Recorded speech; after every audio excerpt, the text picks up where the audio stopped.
아모스 3장입니다. 오늘 아모스 3장 1절 15절인데 아마 아모스 중에서 제일 읽고 이해하기가 쉬운, 읽으면 별 무난하게 읽히는 장이 하나예요. 아모스 3장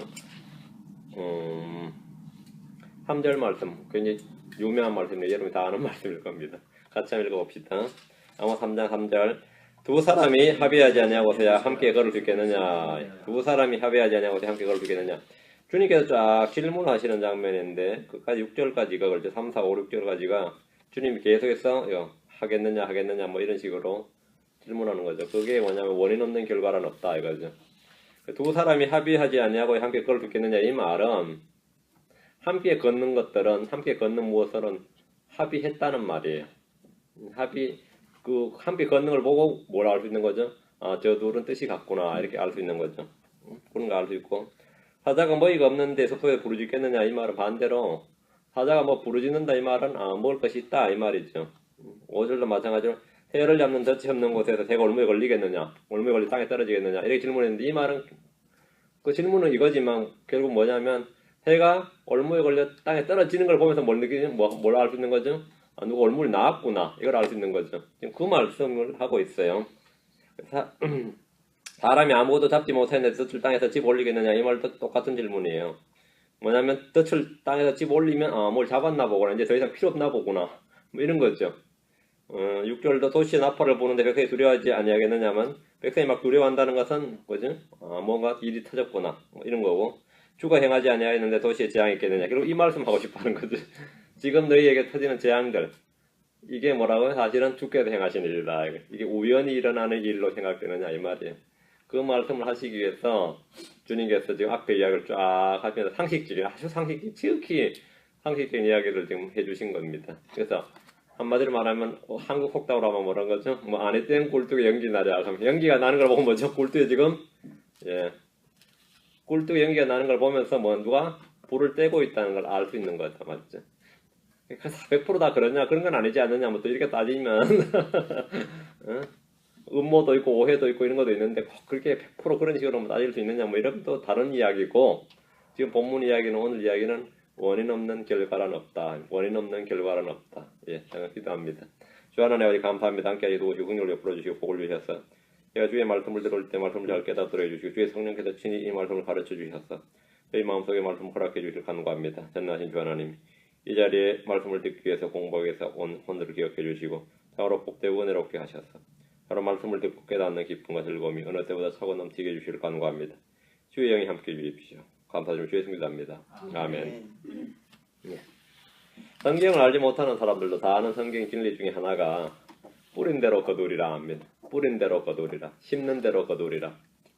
사람은 무엇을 심든지 심는 대로 거둔다는 이 사실은 누구나 다 알지만 또 누구나 다 들어보는 말이지만 누구나 다 믿는 진리는 아닙니다. 누구나 다 안다고 다 믿는 건 아니에요.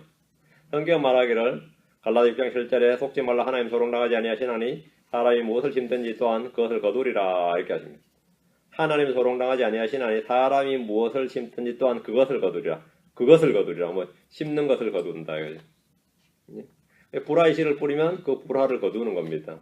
무엇을 심느냐 이거죠. 의의 씨앗을 뿌리면 의로부터 보상을 거두는 거죠. 무엇을 심든지 그것을 거두리라. 이 말씀은 동서고금의 모든 사람이 익히 알고 있는 성경의 진리입니다. 제가 어릴 때 들은 말은 콩 심은 데 콩나고 파 심은 데 팥난다 이 말이었어요. 그게 지금 성경의 진리예요. 이를 통해 우리는 성경의 진리들 중에서 많은 말씀이 이미 사람들의 마음에 있고 입에 있다는 사실을 잘 알 수 있습니다. 난 교회 한번 안 와도 성경의 진리를 막 읊어대는 사람이 있어요. 로마 10장 8절에 그러나 그것이 무엇을 말하느냐? 말씀이 내게 가까이 있어 내 입에 있으며 내 마음에 있느니라 하나니 곧 우리가 선포하는 믿음의 말씀이니라. 사람들이 속 입에 뭐가 있다고요? 뭐가 있다고요? 믿음의 말씀이 있다. 말씀이 내게 가까이 있어 내 입에 있으며 내 마음에 있느니라 하나니 곧 우리가 선포하는 믿음의 말씀이니라. 하나님은 진리를 찾을 수 없는 먼 곳에 사람들이 찾을 수 없는 먼 곳에 아니면 높은 곳에 깊은 곳에 외딴 곳에 숨겨두지 않으셨습니다. 구도자들이 진리를 찾아서 깊은 산속으로 들어가기도 하고 외딴 광야로 떠나기도 하고 사람이 없는 곳을 찾아서 면벽수도를 하기도 하고 별별 짓을 다 하지만 성경 말하기를 거기에 진리가 거기에 도가 있는 것이 아니라 말씀이 내게 가까이서 내 입에 있으면 내 마음에 있느니라. 말씀이 내게 가까이서 내 입에 있으면 내 마음에 있느니라. 이는 틀림없는 진리의 말씀입니다. 말씀은 멀리 있는 것이 아니라 가까이 있다.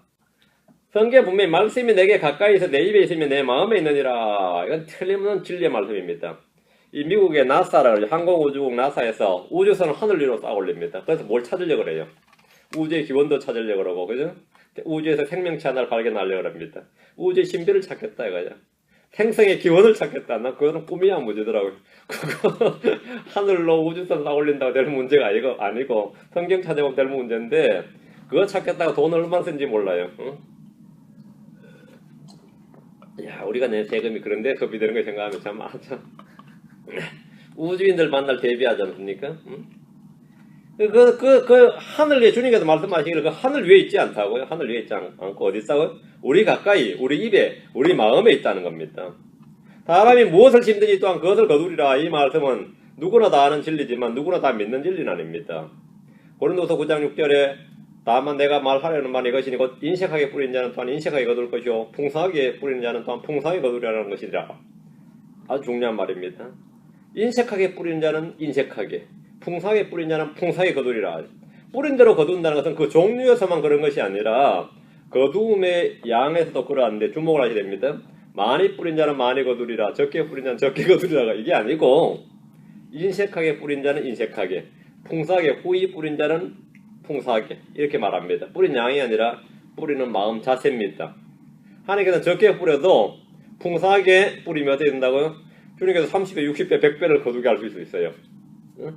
하나님께서 주님께서 니는 그만큼밖에 안 뿌렸기 때문에 그만큼밖에 못 거둔다. 그건 아닙니다. 주님만큼 또 이 뻥튀기 많이 하실 수 있는 분이 또 없어요. 이거 뭐 100배를 거두게 하실 수가 있는 거예요. 응? 100배를. 야, 엄청난 거죠. 주님께서 양은 그렇게 중요하지 않다. 이거예요. 뭐라고요? 인색하게 후하게입니다. 교육성경은 많이 적게 돼서 그걸 이제 헌금구제에서 먹지 많이 내는 자는 많이 거둘 것이요. 많이보다 더 중요한 게 후하게입니다. 후하게. 뿌린 대로 거둔다, 심는 대로 거둔다 이 진리를 알지 못하는 자들은 사실 속은 자들입니다. 성경은 속지 말라, 속지 말라. 뿌린 대로 거두지 않는다 이렇게 생각하는 사람. 사람이 콕 심는 대로 거두는 것은 아니다. 그렇지 않는 경우도 많이 있더라. 이건 전부 다 속은 자들입니다. 뿌린 대로 거둔다는 말은 알지만 믿지 않는 사람들은 모두 다 속은 자들입니다. 그들은 진리를 비웃고 조롱합니다. 그들은 악을 행해도 그에 따른 보응과 심판이 없고 선을 행한다고 해서 그에 따른 보상은 없다고 생각합니다. 그렇게 믿는 게 순진한 것이지 이렇게 생각해요. 성경에 이런 사람이 하나 있습니다. 마태복음 25장 24절에 26절. 마태복음 25장 24절 26절. 성경에 이런 사람 있어요. 이 사람 주님을 크게 잘못한 사람 중에 하나입니다. 마태복음 25장 24절. 그 뒤에 1달란트 받은 자가 와서 이르되 주인이여 당신 엄한 사람이라 뿌리지 않은 데서 거두고 흩뿌리지 않는 데서 모으는 줄 내가 알았으므로. 이 종이 주인이 엄한 사람인데 주인은 어떻게 한 거죠? 뿌리지 않는 데서 거두고 이거 흩뿌리지 않는 데서 모으는 줄 내가 알았으므로 속은 사람입니다. 주님께서 한 달란트 받은 종은 주님을 뿌리지 않는 데서 거두고 흩뿌리지 않는 데서 모은 줄 알았다 이렇게 고백했습니다. 이 종은 자기 주인을 제대로 알지 못했습니다. 그때 주인이 그 종에게 응답하기를 26절 27절 그의 주인이 그에게 응답하기를 악하고 게으른 종아 너는 내가 뿌리지 않은 데서 거두고 흩뿌리지 않은 데서 모은 줄 알았으니 그러므로 내가 내 돈을 돈 바꾸는 자에게 맡겼어. 내가 올 때 이자와 함께 내 것을 받게 해서야 함이 마땅하도다. 누가복음에는 주인이 이 장면에서 말하냐면 사악한 종아 내 입에서 나오는 말로 내가 너를 심판하리니 너는 내가 맡기지 않은 것을 가져가고 뿌리지 않는 것을 거두는 엄한 사람인 줄 알았도다 하면서 엄중하게 경고하고 책망을 합니다. 뿌리는 대로 거두는 법칙은 자연의 법칙일 뿐 아니라 영적인 진리입니다. 흔히 인과의 법칙이라고 하는 이 진리는 성경에서 반복되이 강조되는 진리입니다. 동양 종교 특히 불교에서는 이 인과, 인연, 인과의 법칙을 매우 강조하는 이게 완전 거의 교리의 핵심이죠. 그렇지만 성경이 말한 것과는 완전히 다릅니다. 성경이 말한 것은 인과의 핵심은 뭐죠? 하나님께서 말씀하신 바 말씀에 따라서 말씀하신 대로 결과가 주어진다는 겁니다. 그게 성경에서 막 인과예요. 불법을 뿌리면 하나님께서 거기다 보응, 심판을 주시는 거죠. 의를 뿌리면 주님께서 거기에 따른 뭐라고요? 예, 보상을 주신다. 이게 성경에 말하는 원인과 결과입니다. 그리고 원인과 결과의 중심에 누가 있어요? 하나님이 계십니다. 이게 성경이 말하는 인과의 법칙이고, 불교에서 말하는 인과의 법칙은 뭐죠? 모든 것은 원인이 있고 거기에 따른 결과가 있다. 그거는 아주 성경적이에요. 그건 진리입니다. 근데 그것이 모든 원인을 첫 번째는 자신에서 찾고, 자신에서 못 찾으면 조상의 업보, 조상에서 못 찾으면 전생의 업보로 넘어갔죠. 그러니까 거기는 하나님이 없습니다. 어떤 인과의 법칙, 윤회의 법칙이 있는 거죠. 그럼 완전히 오류입니다. 자, 성경을 통해 몇 구절을 보겠습니다. 욥기 4장 8절입니다. 욥기 4장 8절. 욥기 4장 8절. 내가 보았거니와 불법을 경작하고 악을 뿌린 자들은 바로 그것을 거두나니. 어떤 게 생각하세요? 내가 보았거니와 불법을 경작하고 악을 뿌리는 자는, 엘리바스가 하는 말인데, 내가 보았거니와 불법을 경작하고 악을 뿌린 자들은 바로 그것을 거두나니. 그래, 이거는 사실 동의하기 좀 어려운 말이죠. 인과의 법칙은 맞는데, 인과를 말한 거 맞는데, 바로 그것을 거두느냐, 아니면 후에 거두느냐, 죽은 후에 거두느냐, 다른 문제죠, 사실, 그죠? 그럼 세상에서는 이 구절의 말씀과 달리 악인이 형통하고 잘 되는 경우도 많이 볼 수 있습니다. 시편 73편을 지은 아삽은 사악한 자들의 번영을 보고 실족할 뻔했습니다. 시편 73편 2절과 3절에 보면, 그러나 나로 말하건대 내 발은 거의 거의 지나갈 뻔하였고 내 걸음은 미끄러질 뻔하였으니 이는 내가 사악한 자들의 번영을 보고 어리석은 자들을 부러워하였기 때문이로다. 이랬습니다. 그 사악한 자들이 잘 먹고 잘 살고 또 죽을 때도 편안하게 죽더라는 거죠. 그런 경우 많죠. 그래가지고 내가 이 의인은 반대로 막 고난을 받고, 이게 성경과도 안 맞고 하나님 성품과도 안 맞고 인과의 법칙과도 안 맞고 뭔가 이상하단 말이죠. 그럼 내가 실족할 뻔했다는 거죠. 욥의 친구들은 욥이 당하는 고난을 보고 나서 욥이 이 불법을 경작하고 악을 뿌렸기 때문이 아닌가 하고 의심하고 정죄했습니다. 그러면서 자기가 하는 말이, 내가 보았거니와 불법을 경작하고 악을 뿌린 자들은 바로 그것을 거두더라. 바로 욥이 너다. 이렇게 지금 이렇게 정죄한 거죠. 사실은 정죄한 거죠. 성도들이 당하는 고난의 원인이 모두 자신의 죄나 불법이라고 생각하는 것은 마귀의 존재나 시험이나 하나님의 달려이나 징계 등에 대해서 전혀 무지하기 때문입니다. 전혀 무지하기 때문입니다. 원인 없는 결과가 없다고 할 때 그 원인이 모두 나의 죄, 나의 불법 때문에 생기는 일은 아닙니다. 내가 악을 막 행했어요. 젊은 시절에. 근데 보니까 이제 저놈은 그 악을 행했으니까 불법을 뿌렸으니까 이제 완전히 망하겠다 생각하냐고. 그게 성경적으로 맞죠? 상식적으로도 맞고 성경적으로 맞아요. 자, 그리고 그렇게 정의의 실현이야. 근데 잘 먹고 잘 살아 뿐만 아니라 영적으로도 아주 이상하게 위선자인지 몰라도 잘 알아. 근데 그 속에 나 사실 회개했어. 주님이 긍휼을 많이 베풀었어.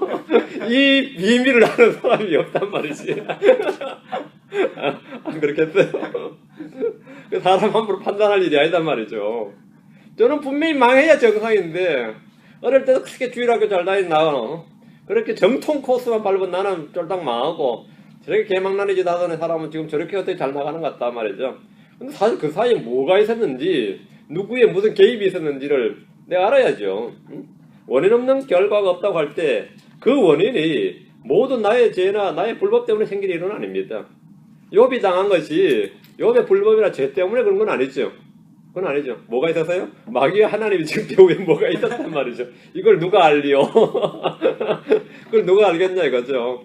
근데 지금 엘리바스가 왔을 때 하는 말이 걸작이라면, 일반적으로 이거 맞는 말은 맞아요. 맞는 말은 맞는데 모두가 그런 건 아니다 이거죠. 주님은 불법자와 해악자들의 그 열매를 맺게 하십니다. 일반적으로 맞습니다.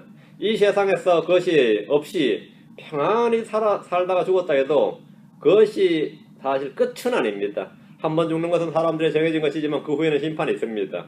부자로 살다 죽은 어떤 사람과 거지로 살다 죽은 나사로가 그렇게 죽은 두 사람이 말이죠.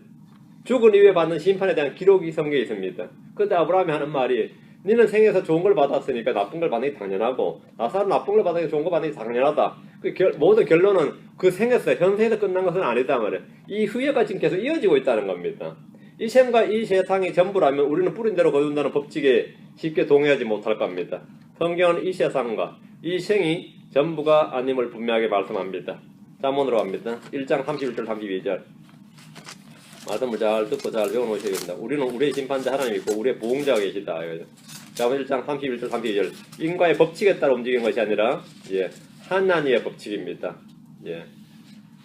자문 1장 31절 32절 그러므로 그들이 자기 길에서 난 열매를 먹으며 자기 계략들로 채워지니 단순한 자들의 돌이켜 떠나감이 그들을 죽이며 어리석은 자들의 형통함이 그들을 파멸시키리라. 이 어리석은 자들의 형통함이 그들을 파멸시키리라. 이 굉장히 중요한 말입니다.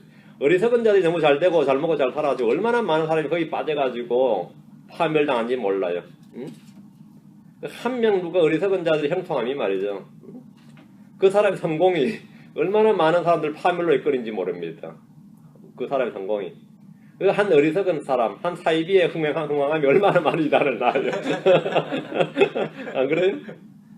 성경 본문이 사람들이 받는 심판은 모두 자기 길에서 난 열매를 먹는 겁니다. 주께서는 의로운 심판자로서 그들이 생각한 대로 생각의 열매를 맺게 하시고 그들이 말한 대로 입술의 열매를 맺게 하시고 그들이 행한 대로 그 행위의 열매를 맺게 하십니다.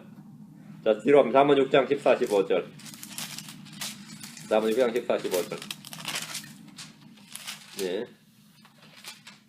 그는 자기 마음속에 삐뚤어진 것을 품으며 계속해서 해악을 꾀하고 불화를 뿌리느니라. 그러므로 그의 재앙이 갑자기 말이니 그가 구할 길도 없이 갑자기 패망하리라. 삐뚤어진 것을 마음에 품어요. 일단 생각의 열매죠. 이건 항상 생각의 열매입니다. 계속해서 해악을 꾀하고 불화를 뿌리느니라. 열매를 거둔 겁니다. 해악을 꾀하고 불화를 뿌린 자에게 재앙이 갑자기 임하고 갑자기 패망한다고 말씀합니다. 그럼 우리는 어떻게 해야 됩니까? 꼼짝없이 내가 과거 이렇게 했으니까 꼼짝없이 심판만 기다리고 있다 이거죠. 그 사람도 아주 훌륭한 사람이에요. 꼼짝없이 심판을 기다린다면 그 대단한 거죠. 보다 없다고 생각하죠. 꼼짝없이 모든 열매를 거두어야 하느냐. 난 이제 끝났느냐. 난 다 어떻게 방법이 없느냐 말이죠. 만약 불의와 불법의 씨앗을 뿌렸다. 난 과거에 불화의 씨앗을 뿌렸고 그에 합당한 열매를 받는 것이 마땅하다. 난 그걸 압니다. 내가 과거 행적들을 돌아볼 때 내가 생각해도 내가 한 짓이 개판이었어.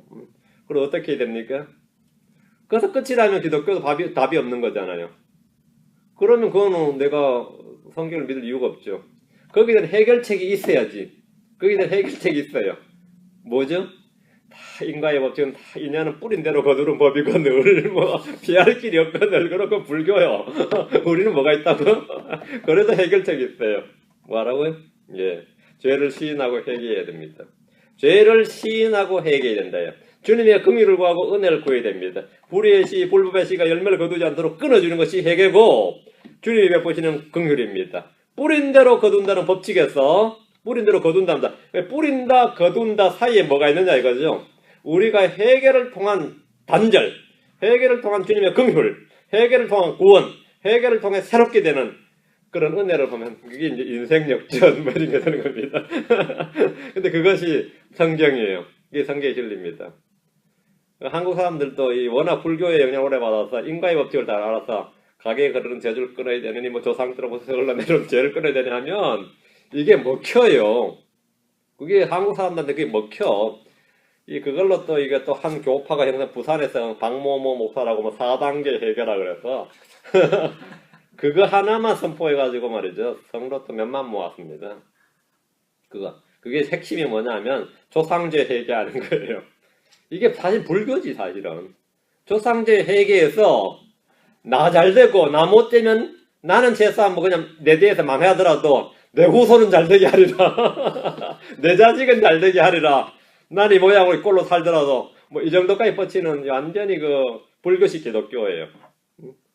그러니까 그 다음 질병도 재앙이고 조상 지어주고 뭐도 재고 하다가 이거 하나님께서 어떤 이 양반을 좀 건드리셨는지 지금 뭐 반신불수가 되고 안부식 불명이든지 하면 몇 년 됐을 겁니다. 그러니까 그 교회 성도들이 충격을 얼마나 받았는지 그래가 뿌린 대로 거둔 거 맞네. 뭐 평생 설교한 대로 평생 그분 자신이 설교한 대로 된 거 맞네. 뭐 그러고 말하는데 그건 기독교가 성경이 말한 진리가 아니죠.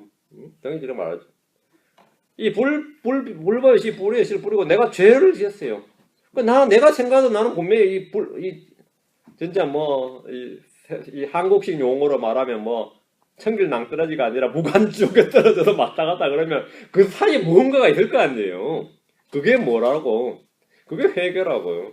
그게 회개고. 거기에 누가 개입하는 거죠? 거기에 예수님이 개입하는 거죠. 거기 하나님의 긍휼이 개입하고 회개하고 복음을 믿으라. 이게 회개하고 복음, 회개하고 믿음, 회개의 구원. 이게 뭐라고요? 이거 삿을 끌어주는 겁니다. 사실 내가 설령 그렇게 믿는다 치면 그걸 끌어주는 뭐가 있을 거 아니냐고요. 끌어주는 뭐가 있을 거 아니냐고. 끌어주는 뭐를 가르쳐 주는 게 그게 복음의 진리죠. 그런 걸 듣고 싶으면 이제 이렇게 말씀 침례교로 와야 돼요.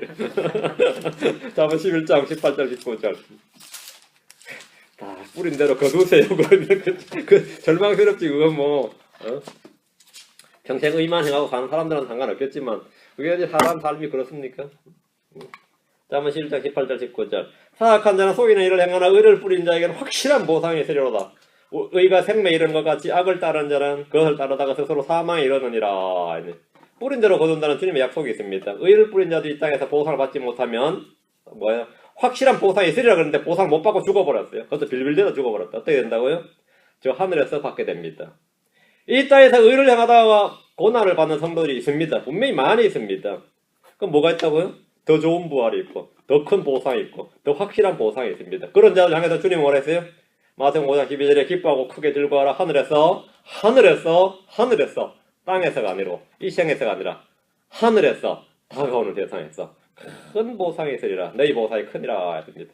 뒤로 가면 호세아서 갑니다. 호세아 8장 7절 10장 12절 호세아 8장 7절 10장 12절 그들이 바람을 심어선즉 해오리 바람을 거두리로다. 그것이 줄기 없은즉 싹이 양식을 내지 못할 것이 혹시 낸다 할지라도 타국인들이 그것을 삼키리라. 이스라엘은 바람을 심고 해오리 바람을 거두었습니다. 예, 풍성한 열매를 주신 거죠 하나님이. 10장 12절 너희 자신을 위하여 의 안에서 심고 긍휼 안에서 거두며 너희의 묵은 땅을 부숴라.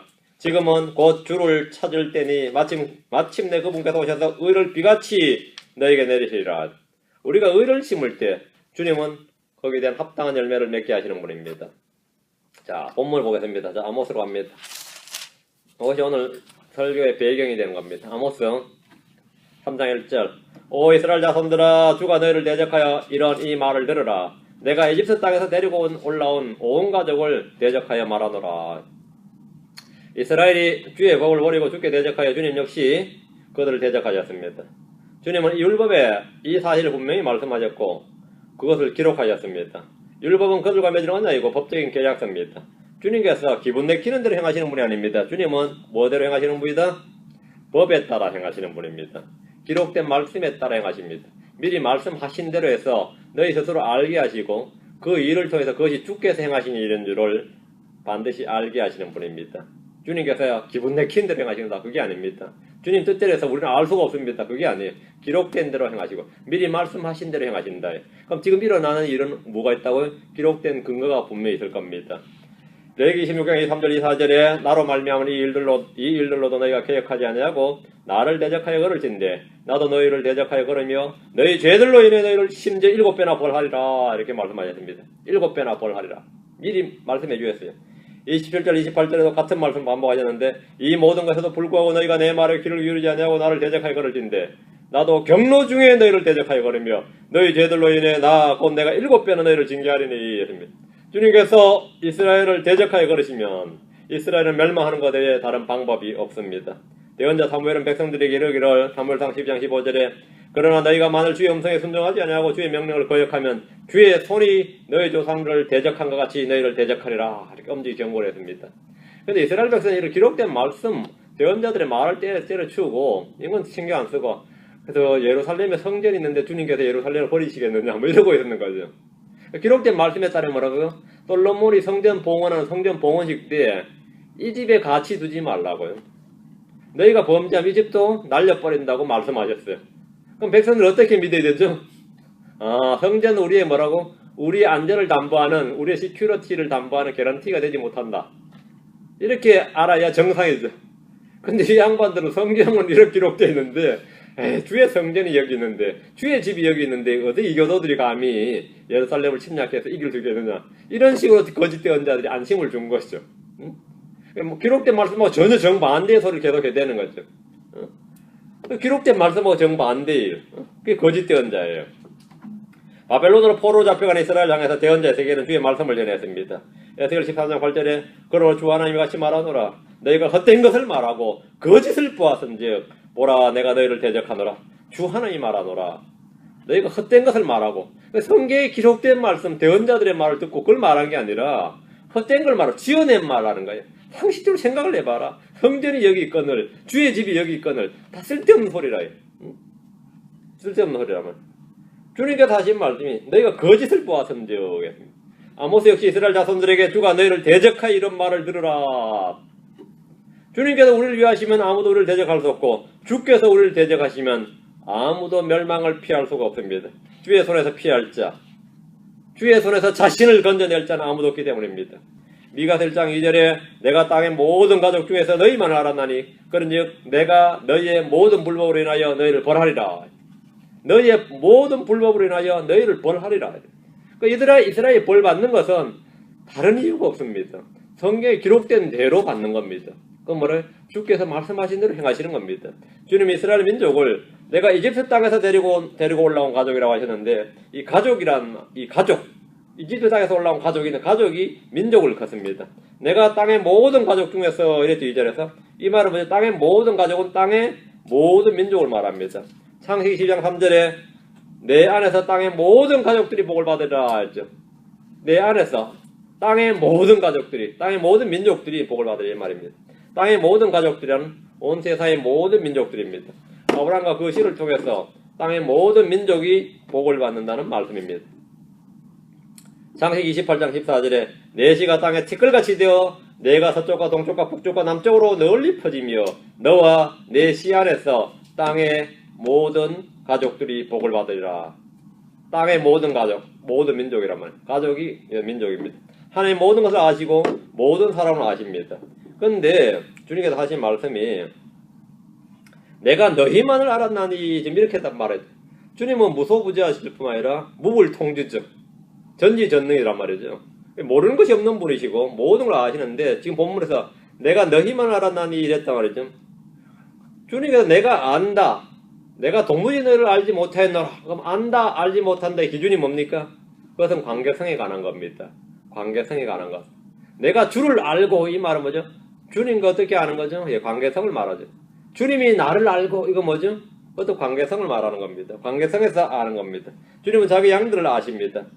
주님 자기 양들을 아십니다. 재림의 때 주님 어떤 사람을 향해서 뭐래요? 내가 너를 결코 알지 못하였노라. 불법을 행하는 자들아 너희는 내게서 떠나라 하리라. 결코 알지 못하였노라. 알지 못했다. 주님이 안다, 모른다, 알지 못하였다. 이렇게 말씀할 때 안다, 모른다의 기준은 주님과 인격적 교제와 관계성에서 나오는 말씀입니다. 성경 말하기를 시편 1편 6절에 의로운 자들의 길은 주께서 아시나 경건치 아니한 자들의 길은 망하려다. 의로운 자들의 길은 주께서 아시나 알아주신다. 인정하신다, 아신다. 교제의 관계죠. 주님께서 아신다는 것은 교제에 관한 언급입니다. 그 이스라엘만을 주님은 모든 민족을 다 아시지만 땅의 모든 가족 중에서 이스라엘만을 아셨다. 그러면 이스라엘과만 주님이 뭘 맺었죠? 릴레이션십, 선십을 맺었죠. 아버지 아들의 관계성을 맺었단 말이죠. 하나님과 백성, 자기 백성과의 관계성을 맺었다. 다른 민족은 그걸 안 맺었죠. 내가 너희만을 알았나니 이랬단 말이죠. 3절입니다. 아모 3장 3절. 두 사람이 합의하지 아니하고서 함께 걸을 수 있겠느냐? 어떤 것 같아요? 끌려갔는데요. 나 끌려갔는데요. 악기로. 두 사람이 합의하지 아니하고서 함께 걸을 수 있겠느냐? 이 구절은 성경에서 너무나 유명한 구절이어서 가장 자주 설교에서 언급되는 말씀 중에 하나가 이겁니다. 두 사람이 함께 걷는다는 것, 함께 행한다는 것은 두 사람이 합의한 결과입니다. 에녹은 300년 동안 주님과 함께 걸었습니다. 어떻게 300년 동안이나 주님과 함께 걸었어요? 두 사람이 agreed, 일치했다 이거예요. 하나님과 에녹 사이가 뭐라고요? 일치점이 있어요. 일치했어요. 노아는 주님과 함께 걸었습니다. 서로 일치했기 때문에, 합의했기 때문입니다. 부부간에도 합의하지 않으면 함께 걷지 못합니다. 그게 뭐죠? 찢어지자 그러잖아요. 그게 이혼이지. 함께 걸을 수가 없다 이거죠. 함께 걸을 수가 없다. 고린도서 6장 14, 16절 한번 봅시다. 고린도서 6장 14, 16절. 예, 함께 걷는 것에 대해서 가장 잘 나오는 말씀이 이겁니다. 고린도서 6장 14절, 16절 말씀. 합의하지 않고 함께 걸을 수 있느냐? 없다 이거죠. 이건 우리는 교회에서도 자주 봅니다. 부부간에도 보고 친구간에도 보고 형제가 나도 같이 못 걷는 사람 있죠? 못 걷잖아요. 같이 걷다가 안 맞으면 예, 못하죠. 고린도후서 6장 14절 16절 너희는 믿지 않는 자들과 더불어 공평하지 않게 멍을 같이 매지 말라. 의가 불의와 무슨 사귐을 갖겠느냐? 빛과 어둠이 무슨 친교를 나누겠느냐? 그리스도가 벨리알과 무슨 일치를 보겠느냐? 혹은 믿는 자와 믿지 않는 자가 무슨 몫을 나누겠느냐? 하나님의 성전이 우상들과 무슨 조화를 이루겠느냐? 너희는 살아계신 하나님의 성전이니라. 하나님께서 이러시되 내가 그들 가운데 거하고 그들 가운데 거닐며 나는 그들의 하나님이 되고 그들은 내 백성이 되리라. 본문에 따르면 믿지 않는 자, 너희와 믿지 않는 자들은 뭐라고요? 멍에를 같이 맬 수 없다. 같은 멍에를 맬 수 없다. 이게 첫 번째죠. 다음에는 뭐죠? 의와 불의와는 무슨 사귐을 가질 수가 없습니다. 빛과 어둠은 무슨 친교를 나눌 수가 없습니다. 그리스도와 벨리알은 무슨 일치를 볼 수가 없습니다. 믿는 자와 믿지 않는 자는 무슨 몫을 나눌 수 없습니다. 하나님의 성전과 우상들은 무슨 조화를 이룰 수가 없습니다. 이것이 전부가 아닙니다. 성령과 육신은 서로 대적할 뿐입니다. 성령과 육신은 서로 대적할 뿐이지 함께 걷지 못합니다. 우리는 그 누구도 하나님과 만몬을 겸하여 섬길 수가 없습니다. 두 사람이 합의하지 아니하고서야 함께 걸을 수 있겠느냐? 이 말은 대답이 너무나 분명한 거고 뻔한 겁니다. 없는 거죠. 그들은 함께 걸을 수 없습니다. 우리가 성령과 동행하는 삶을 살려면 먼저 성령과 뭐 해야 되죠? 일치해야 됩니다. 그리스도와 함께 걷기 위해서는 그리스도와 뭐 해야 된다고요? 일치해야 됩니다. 우리는 세상을 사랑하면서 하나님을 사랑할 수 없습니다. 세상과 친구가 되면 하나님의 원수가 됩니다. 하나님과 세상은 함께 걷지 못합니다. 마찬가지로 우리는 세상에 동화되거나 친구가 되거나 사랑한다면 하나님과 원수가 되고 하나님과 동행할 수 없습니다. 성령을 따라 걸으면 육신의 소욕을 이루지 않습니다. 육신을 따라 걸으면 성령의 열매를 맺을 수가 없습니다. 우리는 세상과 육신과 불법과 불의와 부정과 마귀에 대해서 단호히 놓으라고 거절하고 거부할 줄 알아야 됩니다. 왜? 함께 걸을 수 없다. 일치하지 않는다. 우리는 우리의 지체를 불의의 도구로 죄에게 내어주지 말고 오직 우리 자신을 죽은 자들로부터 살아난 자로서 하나님께 드리고 우리 지체를 의의 도구로 하나님께 드려야 됩니다. 자, 다시 4절입니다. 아모스 4절, 3장 4절. 사자가 먹이가 없는데 숲속에서 부르짖겠느냐? 젊은 사자가 아무것도 잡지 못하였으면 자기 굴에서 소리를 지르겠느냐? 사자가 먹이가 없으면 숲속에서 부르짖지 않고 소리 지르지 않습니다. 뭐 배고프니까 에너지 낭비를 안 한 거죠. 잡으려고 사자들이 먹을 것 찾을 때 얼마나 잠복을 잘 하는지 몰라요. 여러분이 뭐 백수의 제왕, 뭐 밀림의 제왕, 뭐 숲속의 제왕 사자 하니까 사자들이 뭐 보면 다 잡을 것 같지만 사자들이 잡을 수 있는 게 그렇게 많지가 않아요. 그리고 사냥 성공률이 그리 높지 않아요. 뭐 백두산 호랑이는 뭐 백두산을 지배할 것 같아도 이 항소 한 마리 묶어놓은 항소 한 마리 잡는데도 힘들어요. 이 비디오를 찍으려고 이 호랑이가 그 항소를 때려잡는 비디오를 찍으면 어떨 것 같아요? 그 앞발로 그 항소에 그냥 그 목을 팍 꺾으면서 그 뭐 아니면 팍 깨물면서 목줄을 팍 깨물면서 그래야죠. 그런 멋있는 장면 하나 촬영을 하려고 말이죠. 이것들이 또 미친 짓을 한 거예요. 적외선 카메라까지 설치해가지고 했는데 몇 날 며칠도 안 나타나. 숨어서 사람 냄새가 나서 그런지 호랑이가 안 나타나. 분명히 호랑이 있다는 소식을 듣고 항소를 묶어놨는데 근데 저는 어느 날 나타났어요. 그 찍었는데 실망이 컸죠. 이 묶어놓은 항소 한 마리 잡는 게 그렇게 힘든 거야. 호랑이가 쉽지 않아요. 이 호랑이 사냥 성공률이 최대가 20%라 그래요. 그러니까 한번 놓치면 굶어야 돼. 사자도 비슷합니다. 보이는 대로 다 잡아버리면 뭐 밀림이 되겠어요. 그래서 사자도 한 마리 잡으려면 그렇게 숨어서 완전히 테러범들 숨어있는 것보다 더 이건 납작 숨어서 여러분 보셨죠? 참 암사자들이 숨어가지고 계속 기다리잖아요. 그래서 아무 방비도 없는 그 사슴 한 마리 잡는데도 얼마나 숨어서 기다리고 숨 죽이고 기다린지 몰라요. 그래가지고 겨우 한 마리 잡는 겁니다. 그래서 확 어떡하지 한 마리 잡으면 여러 놈이 나눠 먹지. 근데 지금 본문에 나오는 말이 사자가 먹이가 없는데 숲속에서 부르짖겠느냐? 안 부르짖죠 당연히. 그건 다 아는 이야기예요. 젊은 사자가 아무것도 잡지 못하였으면 자기 굴에서 소리를 지르겠느냐? 안 지릅니다. 잡을 때가 안 지르요. 잠복하지. 딱 엎드려요. 사자가 먹이 없으면 숲에서 부르지 않고 소리 지르지 않는다 이거예요. 사자가 소리를 지르는 데는 다 원인이 있고 이유가 있습니다. 우리는 어떤 현상이나 결과를 볼 때 원인이나 이유를 찾습니다. 성경에서 울부짖는 사자는 마귀입니다. 마귀는 사자처럼 삼킬자를 주로 찾아다닙니다. 삼킬자를 찾아다닙니다. 예수님 역시 유다지파의 사자입니다. 초림 때 주님은 어린 양으로 오셨지만 재림 때 주님은 라이언, 사자로 오십니다. 대환란 때 하나님과 어린 양의 진노는 사자의 울부짖음과 같습니다. 사자의 울부짖음. 잠언 19장 12절 20장 2절에 보면 왕의 진노는 사자의 울부짖음 같거니와 그의 호의는 풀이의 이슬 같으니라 됩니다. 잠언 20장 2절에 왕의 두려움은 사자의 울부짖음 같으니 누구든지 그의 분노를 일으키는 자는 자기 혼을 대적하여 죄를 짓느니라. 왕의 진노는 뭐라고요? 왕의 두려움은 사자의 울부짖음. 왕의 진노는 사자의 울부짖음 같다 했습니다. 주님의 진노는 그냥 임하는 것이 아닙니다. 다 원인이 있고 이유가 있습니다. 주님께서 사자같이 소리를 지르면 땅의 온 백성들은 두려움에 떨게 됩니다. 반면 온 세상에 흩어진 이스라엘 자손들은 떨면서 그 땅에서 나와 이스라엘로 모이게 될 겁니다. 호세아 11장 10절에 그들이 주를 따라 걸으리니 그가 사자같이 소리를 내리라. 그가 울부짖으면 그 자손들이 떨면서 서쪽에서부터 나올 것이요 했습니다. 유다지파의 사자가 부르짖는 것은 하나님의 진노를 지평하고 자기 백성을 구출하기 위해서입니다. 5절입니다. 새를 잡는 덫이 없는 곳에서 새가 올무에 걸려 땅에 떨어질 수 있겠느냐? 사람이 아무것도 잡지 못하였는데 덫을 땅에서 집어 올리겠느냐? 역으로 생각하면 간단하죠. 새가 하늘에 땅에 떨어졌다 그러면 올무에 걸렸구나. 어떤 사람이 덫을 땅에서 걷어 올리면 뭔가를 잡았구나. 이제 더 이상 잡을 필요가 없나 보구나. 이렇게 생각하는 거죠. 새가 덫이 없는 곳에서 올무에 걸려 땅에 떨어지지 않습니다. 사람꾼은 아무것도 잡지 못한 채 덫을 땅에서 집어 올리지 않습니다. 새가 떨어지는 데는 다 이유가 있고 원인이 있습니다. 새를 잡으려는 사냥꾼도 다 계획이 있고 목적이 있습니다. 마찬가지로 이 세상에서 일어나는 일도 다 원인이 있고 이유가 있습니다. 이스라엘 백성들은 자신들 위에 떨어지는 재앙과 저주와 전쟁과 역병과 기근과 각양 이런 일들을 볼 때 이것이 뭐라고요? 우리가 주께 범죄했구나. 주의 진노와 재앙, 주님께서 우리에게 올무를 놓으셨구나. 이런 것을 알라는 겁니다. 하나님께서 모든 일에 대한 때와 계획과 목적이 있습니다. 하나님은 아무 일도 이루지 못한 채 뜻을 접으시는 분이 아닙니다.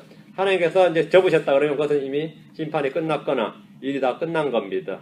자, 6절입니다. 도시에서 나팔을 부는데 백성이 두려워하지 아니하겠느냐? 주가 행하지 아니하였는데 도시에 재앙이 있겠느냐? 도시에서 나팔을 불면 백성이 두려워하는 것은 이 나팔은 전쟁을 알리는 나팔이기 때문입니다. 주님은 빛을 지으셨을 뿐만 아니라 어둠도 지으셨습니다. 주님께서는 평안도 만들고 재앙도 창조하셨습니다. 이사야 45장 7절에 나는 빛도 짓고 어둠도 창조하며 평안도 만들고 재앙도 창조하나니 나 주가 이 모든 일을 행하느니라. 주가 행하지 아니하였는데 도시에 재앙이 임하겠느냐? 이 말씀은 재앙을 주시는 분이 주님이란 사실입니다. 재앙을 주시는 분이 누구라고요? 주님이시다. 주님이 재앙을 주셨다. 그럼 그 원인이 뭐냐는 겁니다. 사람에게 시험과 재앙을 주는 존재가 마귀만 있는 것이 아닙니다. 하나님의 땅에 지진이나 전쟁이나 기근이나 역병이나 각양 다양한 재앙을 보내십니다. 주님은 어떤 집안에 아니면 어떤 개인에게도 다양한 재앙을 보내십니다. 주가 행하지 아니하였는데 그 도시에 재앙이 있겠느냐? 이스라엘에 일어난 각양 다양한 재앙은 그들의 불법과 불순종에 대한 주님의 징계고 심판이라는 사실을 대언자를 통해서 알려주고 계신 겁니다. 그럼 알려주는 건 왜 그러냐? 맛을 보라, 뜨거운 맛을 보란 말이 아닙니다. 회개하고 주님의 긍휼을 구하라는 겁니다. 회개하고 주의 긍휼을 구하라. 회개하고 주의 긍휼을 구하라. 그 재앙과 뿌리는 것과 거두는 것 사이에 뭐가 있어야 된다고요? 이제 우리의 선택이 있어야 됩니다. 7절입니다.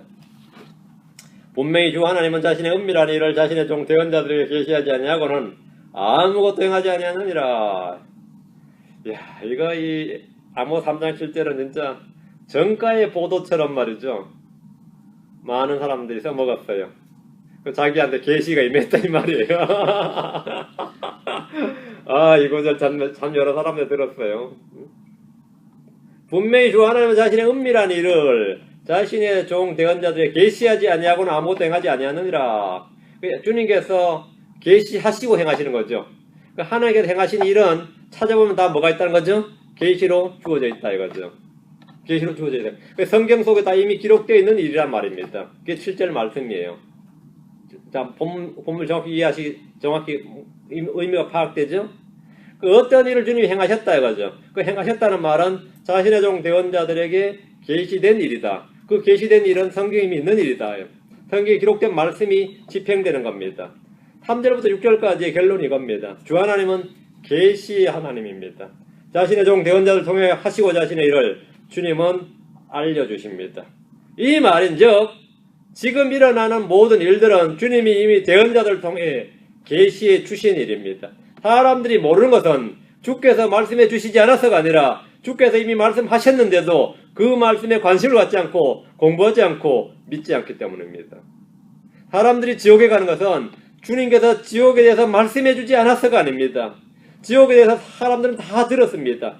한두 번 지옥에 대해서 안 들어보고 지옥이 뭔지 모르는 사람은 불신자 중에도 없습니다. 그러나 그들은 다 믿지는 않습니다.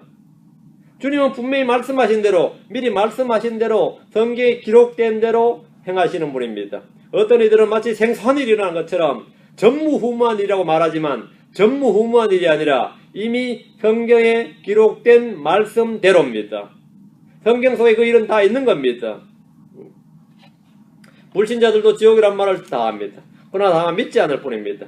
낙원이나 하늘에 대해서 모르는 이는 거의 없지만 믿는 이는 적습니다. 예수 믿으면 구원받는다는 진리는 불신자들도 다 한두 번 들어본 말이고 다 아는 내용입니다.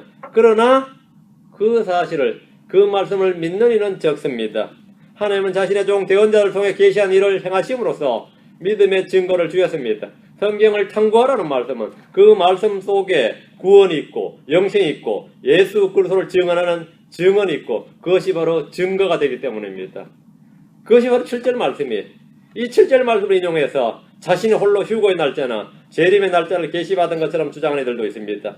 은사주의자들이나 시한부 종말론자들이 주장하는 것 중에 하나가 주께서 자신에게 또는 누구에게 은밀히 뭔가를 계시해 주셨다는 겁니다.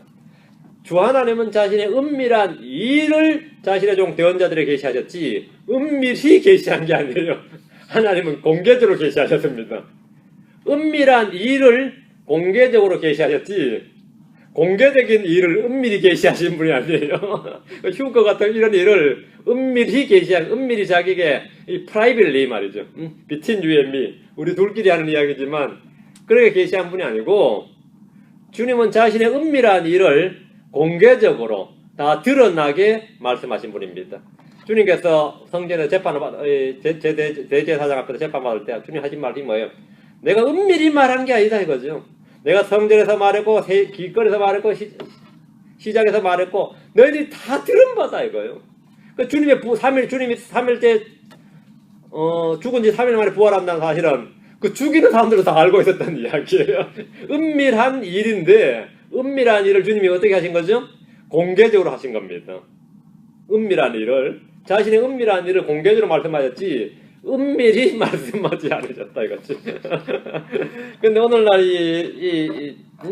환상을 봤다, 꿈에서 말 봤다, 계시가 임했다 이런 헛소리를 합리화하고 이걸 막 누구한테 혹세무민하기 위해서 쓰는 사람들이 아모스 3장 7절을 딱 인용해요. 분명히 주 하나님은 자신의 은밀한 일을 자신의 종 대언자, 지가 대언자라 이거지. 계시하지 아니하고는 아무것도 행하지 아니하느니라 이거. 그 사람 자신도 대언자도 아니거니와 이 말씀은 그렇게 써먹으란 구절이 아닙니다. 주님은 뭔가를 행하기 위해서 은밀하게 계시해 주신다는 말이 아니라 계시된 말씀을 통해 지금 일어나는 일들을 깨닫고 회개하라는 겁니다. 우리는 모세와 대언자들의 글 외에도 복음서와 서신서를 통해서 성경 전체 66권에 기록된 완성된 계시를 가지고 있습니다. 주님이 말씀해 주신 것, 계시해 주신 것들을 공부함으로써 우리는 주님이 행하신 일을 깨달을 수가 있습니다. 그걸 깨달을 수 있습니다. 그래서 말씀을 통해서 우리는 뭐가 일어나는 일들을 뭐하죠? 알 수 있단 말이에요. 하늘의 표적은 분별하면서 시대의 표적을 구분하지 못했던 바리새인들처럼 그렇게 되지 말고 우리 말씀을 통해서 하나님이 자신의 은밀한 일들을 계시해 주신 것들이 어떻게 일어나고 어떻게 이루어지는지를 잘 깨닫는 사람들, 그런 크리스천들이 되어야 된다는 겁니다. 그것이 본문을 여러분이 정확히 이해하는 겁니다. 말씀 자체는 전혀 어려운 게 아닌데 여기 아주 혹세무민적으로 좋은 말씀이라서 이거 혹세무민한 사람들 저는 많이 만났어요. 그래서 여러분 다 이거 써먹으면 다 여러분 다 준비되어 있으면 그것도 한 방에 보낼 수 있죠. 그게 그 뜻이었느냐 이렇게 그게 그런 뜻이었느냐 이거죠. 그게 그런 뜻이었느냐. 예전에 시한부정말로 한국도 한번 휩쓸었잖아요. 제가 엄청나게 그거 주장했던 사람을 엄히 책망을 했더니 그 양반 이 구절을 또 저한테 인용하면서 그래 안 일어났잖아. 어쨌든 그렇게 주님께서 니한테 계시 안 해줬다는 뜻이네. 근데 왜 자꾸 해줬다 그랬냐. 그 출전에 따르면 그 말 네가 한 말에 따르면 네가 인용한 말에 따라도 주님이 아무것도 행하지 아니하셨단 말은 결국은 아무것도 계시 안 해줬단 말이니까 니 계시 안 받아놓고 왜 그렇게 계시 받았다고 떠들었냐 이거야. 응? 그랬더니만 또 막 이 사이비들의 특징이 뭔지 아세요? 오류와 잘못을 책망을 하면 인정하고 해결해야 될 때 이 메뚜기 떼처럼 말이죠. 다른 구절로 띄어요. 그 구절을 다 매듭 지어서 회개하고 나 그 구절 잘못 알았는데 잘못했냐고 딱 매듭을 지어야 되는데 거기서 딱 스탑을하고는 다른 구절로 띄어. 그래가지고 계속 이 쳇바퀴를 돌아요. 끝내 회개 안 합니다. 끝내 회개 안 해요. 그 인간들 참 끝내 회개 안 하는 거 보면 그러고 이제 또 이 주님 앞에 자기는 또 헌신된 쪽이라고도 자랑하고 말이죠. 하도 많이 봐가지고 8절입니다. 3장 8절. 그 말씀을 이용해 먹는 사람들이죠. 아마 3장 8절. 타자가 부르짖은즉 누가 두려워하지 아니하겠느냐. 주 하나님이 말씀하셨은즉 말하였은즉 누가 대언하지 아니하겠느냐. 타자가 부르짖으면 누구나 두려워하듯이 주 하나님이 말씀하셨으면 누구나 대언한다는 겁니다. 주의 딱 생각해 보세요. 사자가 부르짖으면 누가 두려워한다. 누구나 두려워한다. 누가 두려워하지 않냐겠느냐. 왜 두려워하냐면 사자가 부르짖었다 이거죠. 자연스러운 일이라 이거죠. 자연스러운 일이라 이거죠. 주의 말씀이 임했을 때 사울 왕도 대언자들 중에 하나가 되었고 모압의 점쟁이 바알람도 위대한 대언을 했습니다. 주의 말씀이 임하면 베델의 늙은 자도 대언을 했고 목축을 하던 농부 아모스도 대언자가 되었습니다. 바람이 불면 나뭇잎이 흔들리고 풍랑이 일면 파도가 치는 것은 너무나 자연스러운 일이듯이 주 하나님이 말하면 대언한 일은 자연스러운 일입니다. 어떻게 그렇게 주의 말씀을 대언할 수 있습니까? 그러면 바람이 불면 풍랑이 일고 나뭇잎이 흔들리는 게 자연스러운 일이지 그게 뭐 이상한 일이냐 이거죠. 주의 말씀이 내한테 임했는데 내가 주의 말을 못하면 그것이 이상한 일이냐 이거예요. 응? 크리스천인 내가 주의 말씀을 말할 줄 모른다는 것은 그게 이상한 일이지. 그게 오히려 이상한 일이지. 말할 줄 아는 게 정상이고 못하는 게 이상한 일이다 이거죠. 주의 영이 임했을 때 사도들은 유대인들이 다 보기에도 어리석은 자들, 무식한 자들, 배우지 못한 자들이었는데 뭐가 됐어요? 언제 이렇게 학문 없는 자들이 분명한데 언제 이렇게 말을 잘하고 말씀을 잘하냐 이거죠. 마찬가지로 모든 크리스천들은 주의 말씀이 임한 자들입니다. 주의 말씀이 임한 같은 증언의 능력이 있는 자들이다. 우리는 증언의 능력이 있는 자들입니다. 주님을 증언할 수 있는 증언의 능력을 가진 자들. 주 하나님이 말하였은즉 성경이 말하기를 이렇게 기록되었을 때 누가 대언하지 아니하겠느냐 이거죠. 대언자가 대언하는 것은 특별한 재능이나 기술이나 학문이나 예지력이나 지혜나 통찰력이 필요한 것이 아닙니다. 주의 말씀이 내 속에 있으면 대언하는 겁니다. 주의 말씀이 내 안에 있으면 할 말이 있는 거죠. 말씀이 있으면 할 말이 있는 거죠. 주 하나님께서 말씀하실 때 어린 사울이 대언자가 되었습니다. 나이 어린 사울이 말이죠. 사무엘이 대언자가 됐다고. 어린 사무엘이 대언자가 되었어요. 어린 사무엘이 한마디도 그의 말이 떨어지지 않았다.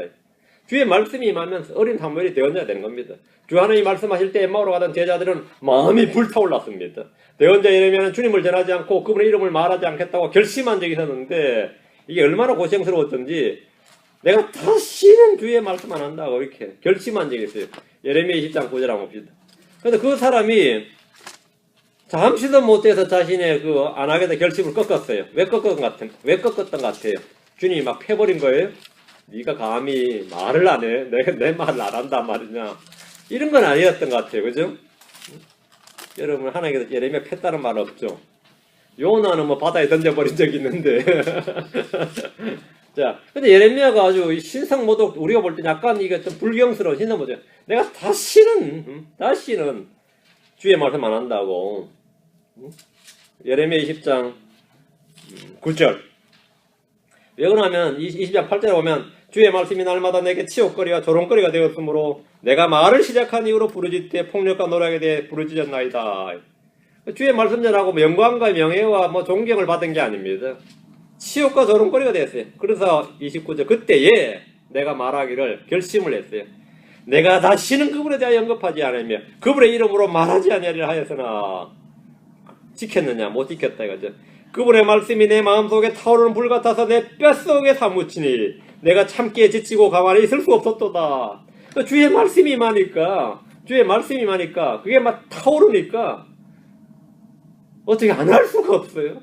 내가 안 하겠다고 결심을 했는데 이 결심이 그냥 후루룩 무너지더라 이거죠. 밤에 주의 말씀이 없는 데가 내가 꼭 하루에 한 명씩 전도해야지 해봐야 그 결심은 그냥 뭐 며칠 가해도 못합니다. 말씀 없는 자가 말씀 전하겠다고 덤비는 그것도 참 황당한 일입니다. 말씀이 있으면 저절로 터져 나오는 거예요. 내 속에 말씀이 있으면 터져 나오는 겁니다. 믿음의 영이 있으면 믿음으로 말하게 됩니다. 내가 안 해야지 해도 그냥 말이 나와요. 왜? 내 속에 가득한 게 사람이 마음에 가득한 게 입으로 나온다고 그냥 말이 나와요. 말은.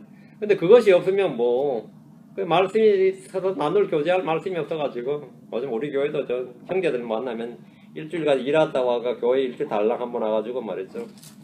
할 말이 없어가지고 빵 먹고 오후에 식사하고 나면 야구 이야기를 해야 되고 요즘 그러고 있는데 정치 이야기를 해야 되고 신문에서 본 이야기 성경에서 본 이야기 절대로 안 해.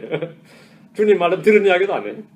뭐 어제 뭐 야구 어떻고 메이저리그 어떻고 이거 심각합니다. 지금 이 말씀 침례교회가 지금 야구 침례교회 됐습니다. 이거 좀 고쳐야 되는데 왜 그런 것 같아요. 다시 갑니다. 아모스 3장 9절입니다. 아스돗의 궁궐들과 이집트 땅의 궁궐들에서 널리 알려 이르기를 너희는 사마리아의 산들에서 직결하여 거기에 한가운데 있는 큰 소돔과 거기 한가운데 있는 학대받은 자들을 보라 하라. 하나님 아스돗과 이집트를 불러 그들로 하여금 이스라엘의 큰 소돔과 학대받는 자들을 보고 증언하도록 하였습니다. 아스돗은 블레셋의 수도죠. 블레셋, 필리스틴. 아스돗과 이집트가 사마리아의 산들을 직결하여 이 말은 이스라엘이 이들의 침략을 받게 되고 하나님께서 그 일을 허락하신 겁니다. 이들이 이 사마리아에 착 쳐들어와서 이야 진짜 이 이스라엘은 우리하고는 진짜 질이 다른 민족이구나. 차원이 다른 민족이구나. 이렇게 보는 게 아니라 야 이놈들 우리보다 더한 놈들이네 이렇게 보는 거예요. 사마리아 산들에 와가지고 야 이건 뭐 우리 동네에서 보는 신들 여기 다 있네. 응? 우리보다 한 수 더 뜨는 놈들이네. 뭐 이렇게 된 겁니다 지금. 그 주님이 그걸 지금 수치로 보여주는 겁니다. 이 교도들이 이스라엘의 불법을 구경합니다. 하나님 이스라엘을 회사의 구경거리로 삼으셨습니다. 10절 자기 궁궐에서 폭력과 강탈을 쌓아올리는 자들은 바르게 행할 줄 알지 못하느니라 주가 말하노라. 자기 궁궐에서 폭력과 강탈을 쌓아올리는 자들, 이 말은 권력자들의 부패와 타락을 압축적으로 표현해주는 말입니다. 이스라엘 왕조는 쿠데타의 연속이었습니다.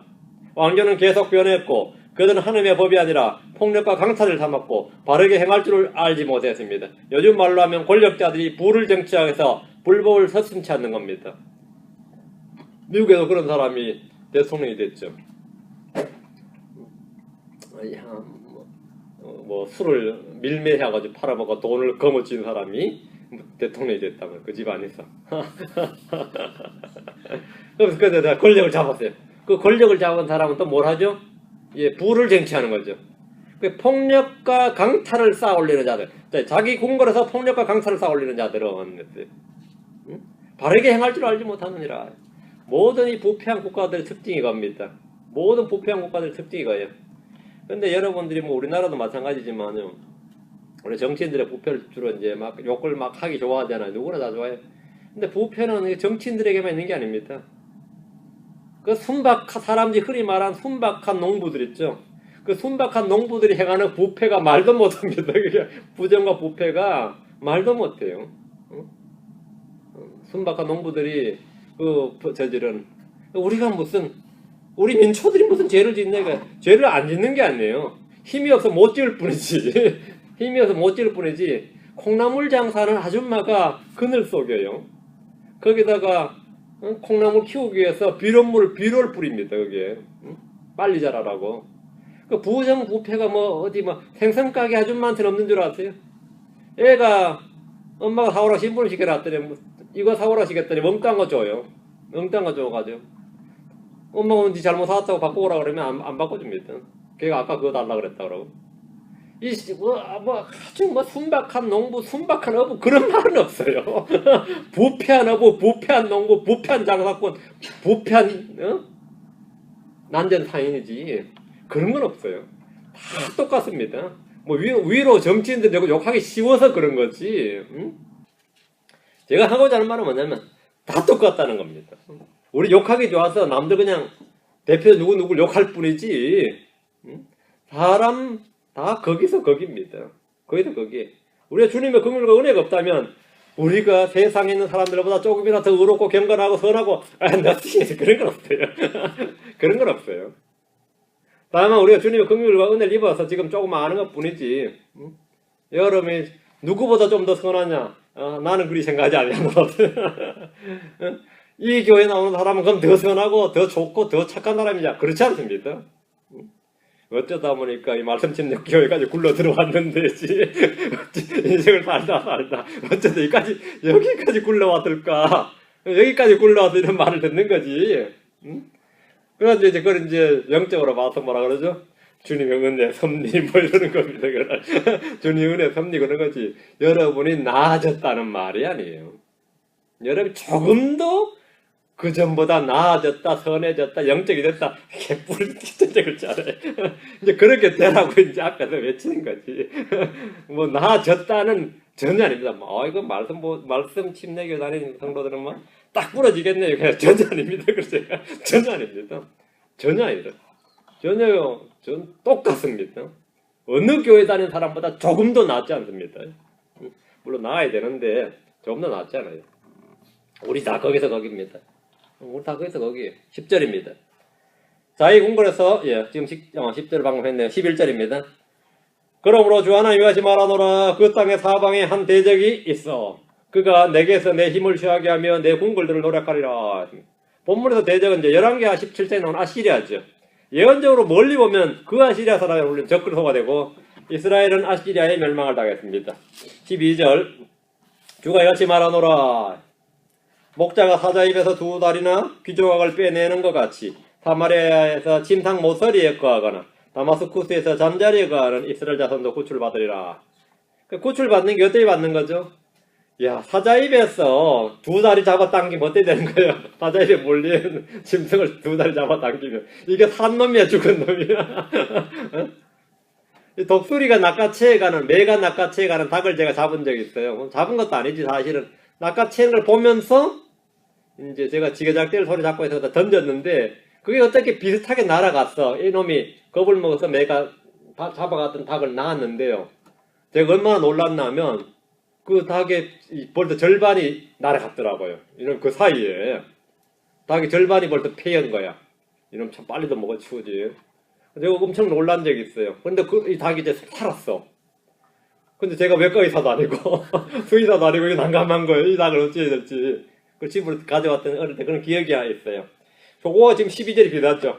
목자가 사자 입에서 뭐 했다고요? 두 다리나 귀 잡히는 게 그밖에 없으니까 그걸 빼내는데 사자도 그러지 내가 잡은 거라고 지금 꽉 물고 있을 거 아니에요. 그럼 어떻게 해야 되죠? 사자를 패야 되나? 막 잡아당기면 사자가 힘 자랑해야 되는데 이거 맞아 끌어 잡아당겨 치면 절반은 잘려나가는 거 아니에요. 그걸 빼내는 것 같이 사마리아에서 침상 모서리에 거하거나 다마스쿠스에서 잠자리에 거한 이스라엘 자손도 구출받으리라. 사마리아가 완전히 점령을 당하면 말이죠. 사마리아라는 땅이 이만큼 있어요. 사마리아 땅이 이게 사마리아가 침상에 간다면 이만큼 사마리아가 있는데 완전히 이제 아시리아한테 박살이 나요. 근데 침상 모서리에 가는 게 침상이라 칩시다. 여기 이런 데 거하는 자들 뭐가 된 거죠? 국경에 가는 거죠. 국경지에 가는 거죠. 이리 도망가는 거죠. 사마리아 침상 모서리에 거하는 자들 어디 가는 거죠? 도망을 가는 거지. 그러면 살 수 있겠죠. 사마리아 본토 여기 사는 사람들은 작살이 나는 거죠. 예를 들어 캘리포니아에 사는데 캘리포니아 저 밑에 멕시코 경계 쪽에 살아보세요. 멕시코로 언제든지 넘어갈 수 있겠죠. 그럼 여기서 멕시코는 반면 멕시코 사람들이 이쪽으로 넘어올 수 있죠. 물론 국경을 좀 엄하게 지키긴 하지만 그래도 그렇잖아요. 이 캘리포니아, 애리조나, 텍사스 다 마찬가지 경계 지역으로 말이죠. 이것도 마찬가지. 지금 본문에서 하는 말이 사마리아 침상이 뭐라고 하면 모서리에 거하거나 거기 사는 사람들은 어떻게 된다고요? 또 다마스쿠스에 잠자리에 가는 사람이었으니까 요런 표현은 이제 한국식 표현으로 뭐라 그러죠? 구사일생이라 그러지. 근데 구사일생보다는 좀 훨씬 더 이 실제적인 장면을 묘사하고 있습니다. 이스라엘은 사자에게 물린 짐승과 같고 목자는 그 입에서 두 다리와 귀족을 빼내는 것처럼 그들을 건집니다. 완전히 그냥 아예 못 잡아먹도록 해야 되는데 잡혀있는 상태에서 빼낸단 말이죠. 그럼 어떻게 되죠? 그 짐승은 완전히 다 상해버리는 거죠. 그렇게 건짐받은 짐승은 상해버린단 말이죠. 스가랴가 이 장면을 뭐랬냐면 스가랴 3장 2절에 이것은 불 속에서 잡아챈 거슬린 나무 조각이 아니냐 하시더라. 불 속에서 지금 나무가 살았는데 그걸 얼른 끄집어냈어요. 그렇게 뭐가 된 거죠? 끄집어낸 나무 조각이 어떻게 된 거예요? 불에 이미 데이고 걸리고 탔단 말이죠. 불 속에서 잡아챈 거슬린 나무 조각, 그게 구원받는 이스라엘의 모습입니다. 대관란에서 구원받는 이스라엘은 바로 그런 모습이다. 사자 입에 물린 채 잡혀 나오는 짐승, 불 속에서 잡아챈 거슬린 나무. 또 그런 표현이 또 있는데 나무로 치면 잎이 다 떨어지고 그루터기만 남아있는 그런 상태. 그 그루터기만 남아있는 상태. 맞아요? 또 이런 표현, 또 비슷한 표현이 또 있습니다. 생각나는 거 말해보세요. 상한 갈대 연기나는 심지. 이게 다 같은 표현들입니다. 상한 갈대를 꺾지 않으시고 연기나는 심지를 끄지 않으시고, 이게 다 대환란 때 구출받는 이스라엘의 모습입니다. 이스라엘의 모습이에요. 주님은 사마리아에서 침상 모서리에 거하는 자들, 소위 말하면 국경 근처나 도망갈 수 있는 위치에 있는 자들이죠. 다마스쿠스에서 잠자리에 가는 이스라엘, 이건 뭐죠? 이민자나 포로된 자들이나 이미 피한 자들이죠. 이들도 구출받을 것이다, 이렇게 말했습니다. 13절, 너희는 듣고 야곱의 집에서 증언하라. 주 하나님이 곧 만군의 주 하나님이 말하노라. 주의 말씀을 듣고 증언한 자가 선포자고 전도자입니다. 여러분이 주의 말씀을 듣고 세상의 것을 증언해 보십시오. 주님이 우리에게 맡긴 사역은 주 예수님이 하나님의 그리스도시고 세상의 구원자라는 사실을 증언하는 겁니다. 여러분이 어떤 놀라운 신학적 사실을 증언한 것이 아닙니다. 주 예수가 누군지를 증언하는 겁니다. 그것이 여러분의 사역입니다. 주 예수가 누군지를 증언하면 됩니다. 주 예수가 누군지 그건 내가 할 수 있죠. 여러분이 창세기부터 계시록까지 다 통해가지고 그걸 쫙 깨주란 말이 아닙니다. 주 예수가 누군지를 증언하고 주 예수님이 하신 일을 증언합니다. 그 일을 증언하면 그것이 전도자입니다. 거기에 열매가 있어요. 거기서 혼의 구원이 일어납니다.